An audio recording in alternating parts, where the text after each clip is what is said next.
There were once 25 tin soldiers who were all brothers, for they had been made out of the same old tin spoon. They shouldered arms and looked straight before them and wore a splendid uniform, red and blue. First thing in the world they ever heard were the words "tin soldiers," uttered by a little boy who clapped his hand with delight when the lid of the box in which they lay was taken off. They were given him for a birthday present, and he stood at the table to set them up. The soldiers were all exactly alike, excepting one, who had only one leg. He had been left to the last. And then there was not enough of the melted tin to finish him, so they made him to stand firmly on one leg, and this caused him to be very remarkable. The table on which the tin soldiers stood was covered with other playthings, but the most attractive to the eye was a pretty little paper castle. Through the small windows, the rooms could be seen. In front of the castle, a number of little trees surrounded a piece of looking glass, which was intended to represent a transparent lake. Swans, made of wax, swam on the lake and were reflected in it. All this was very pretty, but the prettiest of all was a tiny little lady who stood at the open door of the castle. She also was made of paper, and she wore a dress of clear muslin with a narrow blue ribbon over her shoulders, just like a scarf. In front of these was fixed a glittering tinsel rose, as large as her whole face. The little lady was a dancer, and she stretched out both her arms and raised one of her legs so high that the tin soldier could not see it at all. And he thought that she, like himself, had only one leg. That is the wife for me, he thought. But she is too grand and lives in a castle, while I have only a box to live in. 25 of us altogether, that is no place for her. Still, I must try and make her acquaintance. Then he laid himself at full length on the table behind a snuff box that stood upon it, so that he could peep at the little delicate lady, who continued to stand on one leg without losing her balance. When evening came, the other tin soldiers were all placed in the box, and the people of the house went to bed. Then the playthings began to have their own games together, to pay visits, to have sham fights, and to give balls. The tin soldiers rattled in their box. They wanted to get out and join the amusements, but they could not open the lid. The nutcrackers played at leapfrog, and the pencil jumped about the table. There was such a noise that the canary woke up and began to talk, and in poetry too. Only the tin soldier and the dancer remained in their places. She stood on tiptoe with her legs stretched out as firmly as he did on his one leg. He never took his eyes from her for even a moment. Comtesse d'Andersen, Livre électronique. The clock struck 12, and with a bounce up sprang the lid of the snuff box. But instead of snuff, there jumped up a little black goblin, for the snuff box was a toy puzzle. "Tin soldier," said the goblin, "don't wish for what does not belong to you." But the tin soldier pretended not to hear. "Very well. Wait till tomorrow then," said the goblin. When the children came in the next morning, they placed the tin soldier in the window. Now, whether it was the goblin who did it or the draft is not known.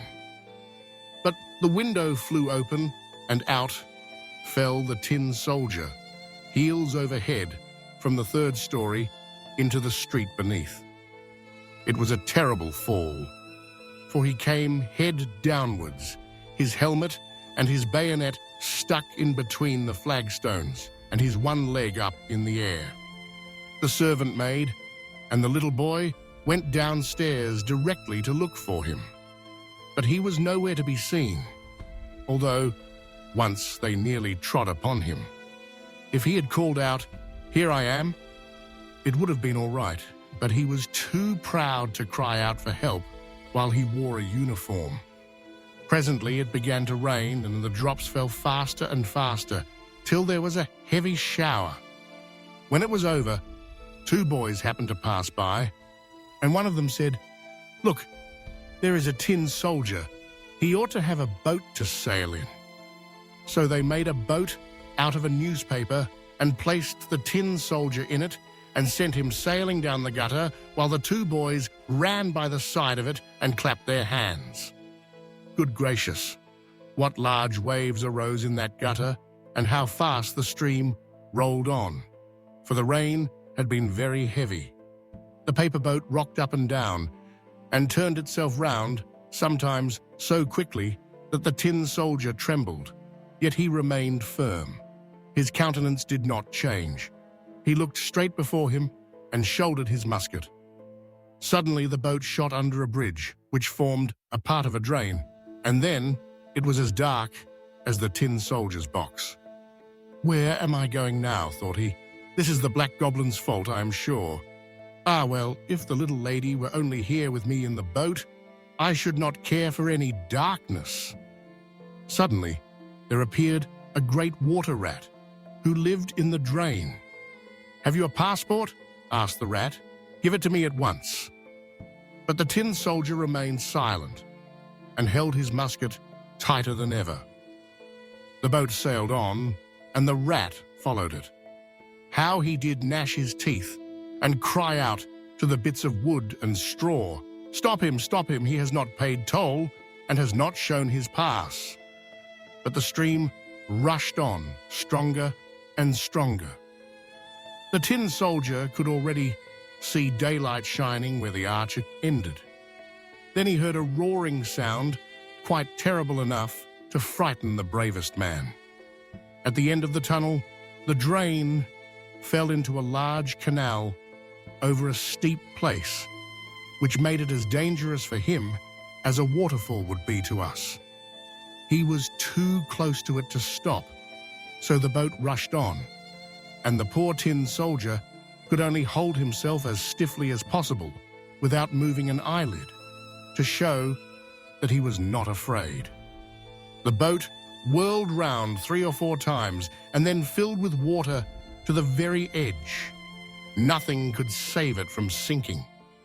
He now stood up to his neck in water, while deeper and deeper sank the boat, and the paper became soft and loose with the wet, till at last the water closed over the soldier's head. He thought of the elegant little dancer whom he should never see again, and the words of the song sounded in his ears. "Farewell, warrior, ever brave, drifting onward to thy grave." Then the paper boat fell to pieces, and the soldier sank into the water, and immediately afterwards was swallowed up by a great fish. Oh, how dark it was inside the fish, a great deal darker than in the tunnel, and narrower too. But the tin soldier continued firm and lay at full length, shouldering his musket. The fish swam to and fro, making the most wonderful movements. But at last he became quite still. After a while, a flash of lightning seemed to pass through him, and then the daylight approached, and a voice cried out, "I declare, here is the tin soldier." The fish had been caught, taken to the market, and sold to the cook, who took him into the kitchen and cut him open with a large knife. She picked up the soldier and held him by the waist between her finger and thumb, and carried him into the room. They were all anxious to see this wonderful soldier who had traveled about inside a fish.